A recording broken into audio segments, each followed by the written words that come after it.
Hey, what's up, guys? This is Brian at WhisperStatus74. Welcome to the community. Welcome to the channel. I hope everybody is doing amazing. If this is the first time you're seeing me, please consider liking and subscribing. Today, you're looking at the Sony X950H on the left versus the LG CX on the right. The Sony is a 49-inch full-array local dimming LED from Sony. It is their flagship this year in the 4K lineup against the LG CX. We're going to keep both of these in their pretty much out-of-the-box picture modes of just standard. These aren't calibrated. And you're going to see the Sony is going to be in standard as well. One thing I changed in the Sony was the local dimming, made sure that it was on high. And this is just the first go around with these two displays. I'm going to compare them in a bright room. I'll do Dolby Vision, I'll do HDR10. This is just the first go around, but I'm going to film it in HDR. Special thank you to Robert and Wendy Zahn of Value Electronics for supplying the X950H. I've had it for about 3 months now. Please consider making your next purchase through them. Any audio-visual needs you have, they have an amazing store in Scarsdale, New York. Check the website below in the description. And please think about giving them their business and tell them that we sent you. We're going to run this demo. You have to be mindful, though, is the LED on the left has some banding that you see from the camera. Whether it's the frame rate or the way the backlight works, you have to also make sure there isn't any flicker in it. And what you see if you run these tests at home, this is running through the Panasonic UB820 HDMI 1 and HDMI 2. HDMI 2 typically splits out the audio. You can change it to video. Thank you for that hint, Robert. And run this through and have it as an HDR splitter.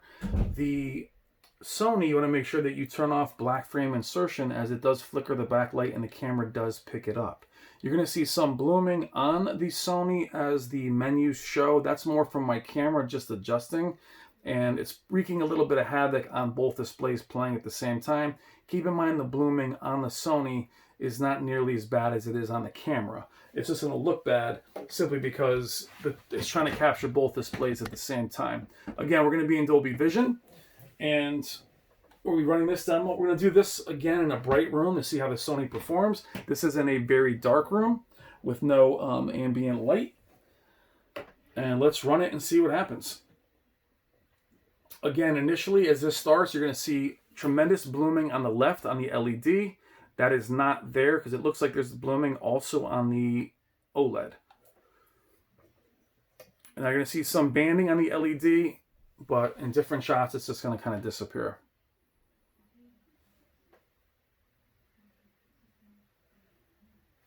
Now, these aren't synced up perfectly like for like as far as color temperature. I tried to get them close.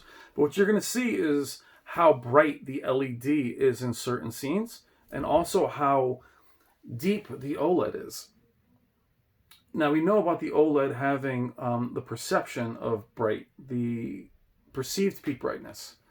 In certain scenes, they look equal. And then the LED jumps ahead as far as peak brightness. Being a huge fan of LEDs and how they do behave with peak brightness, I tend to favor that image. Try to get the LED in there. Or I'm sorry, the OLED in there more. And the CX, you're thinking about 700 nits, but the Sony X950H is at about 1100, maybe 1200 nits.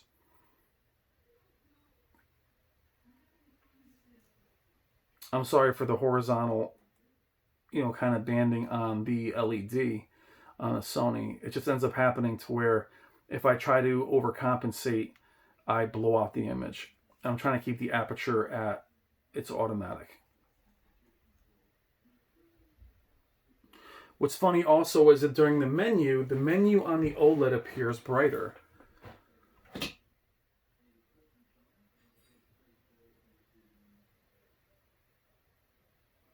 And the brightness in the HDR actually appears even the same on the LG as it does on the Sony. What I'll do is also in the next few videos that I do on these two versus each other, we're actually going to sync them up as well as I can in the settings. It's hard with two different manufacturers. See, an image like that, the LG looks a little bit brighter. You can also see the dark corners on the Sony. There, the LG looks brighter. And on this scene, it looks like the Sony is a little bit washed out. You see a deeper blue on the LG, but definitely a brighter image on the LED. Just a very interesting test. There, both of them look stunning.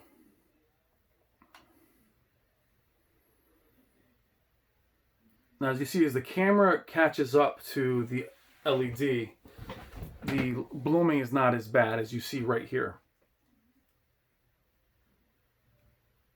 A lot of that is the camera. As you can see here, it's not there. Or there.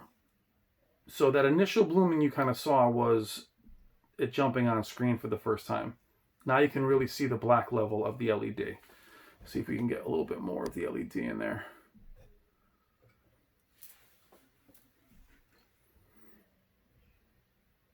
Now, being a lover of all technology, I'll always be open to both. I'm very excited to see what TCL and Vizio does this year with LEDs and mini LED.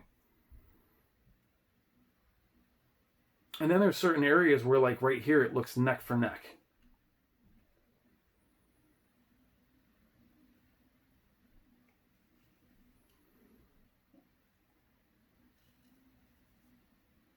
And neither one of these panels are calibrated. They're just kind of by eye, just in standard, a little bit punchier than normal. But look at even the black level on the LED does hang in there.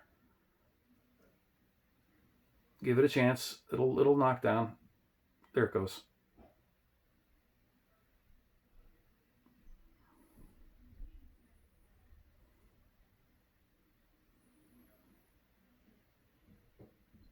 And I'm going to repeat it as many times as I need to. The LED's blooming, again, initially is the camera.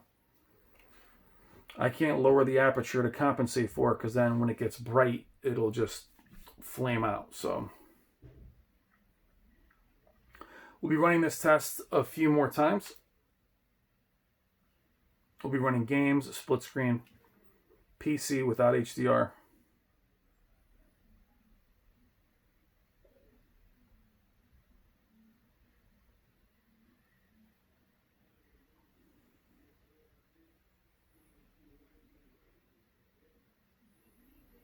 I know the flickering is, it's just the backlight. I'm sorry. So what's funny is the OLED never really looks dim on its own. When next to an LED is when it looks dim. When it's next to another OLED, it doesn't look dim at all. So that perceived peak brightness is amazing due to the contrast.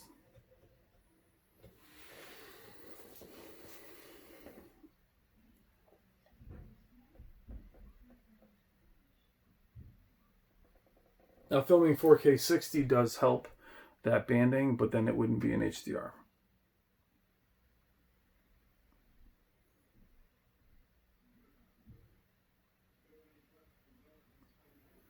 I'm looking forward to seeing these in a bright room to see how the OLED handles the reflections and how the peak brightness of the Sony really peeks through. That's a beautiful comparison.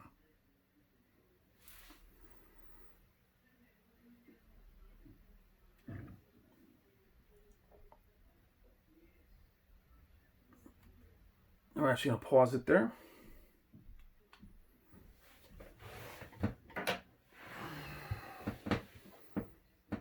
And just take a quick look up close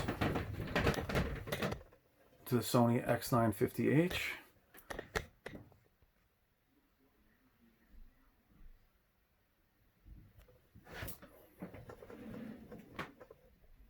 You can see a little bit of the darker corners. But it is a very nice, beautiful display. And then as we pan over to the OLED, again, that blooming, or not the blooming, I'm sorry, the banding is not something we see. But the OLED just has this flawlessness. Now I want you to look into the eyes here. You can see a little bit more detail in the owl's eyes than you do on the OLED. Now, is that crushed out? Nope. If you peek here, you can actually see it. And we'll just keep letting it run. the demo was almost done. I feel extremely fortunate to be able to have these displays both here. Again, the LED is not blooming nearly that much on camera. You'll see it kind of get a little bit darker.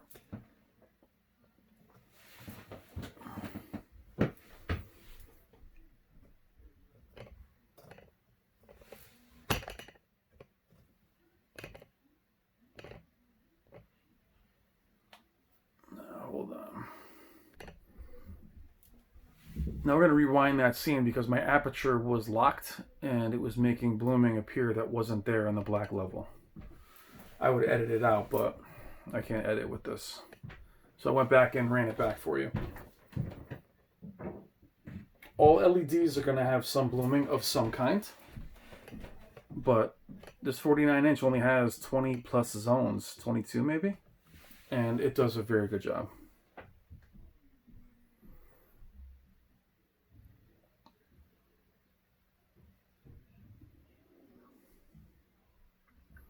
And also keep in mind, both displays are pretty much out of the box.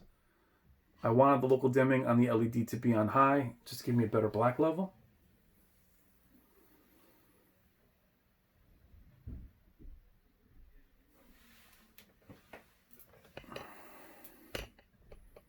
The camera is wreaking havoc on that green.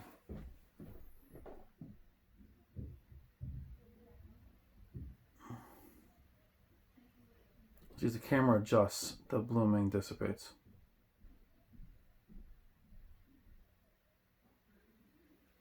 Doesn't help that I'm so far away. There we go.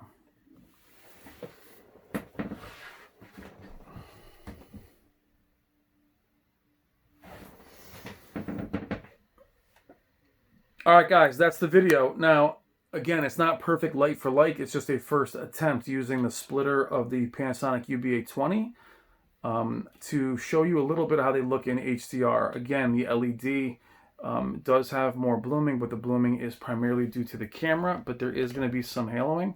And that's just a quick demo of them in standard picture mode. And we're going to do this in a bright room. We'll also do this with some editing so I can talk about what I'm seeing. But I hope you enjoyed the video. Thank you so much, as always, for watching. Please don't forget to like and subscribe. Thank you again to Value Electronics, and I will talk to you guys and see you in the comments. Take care.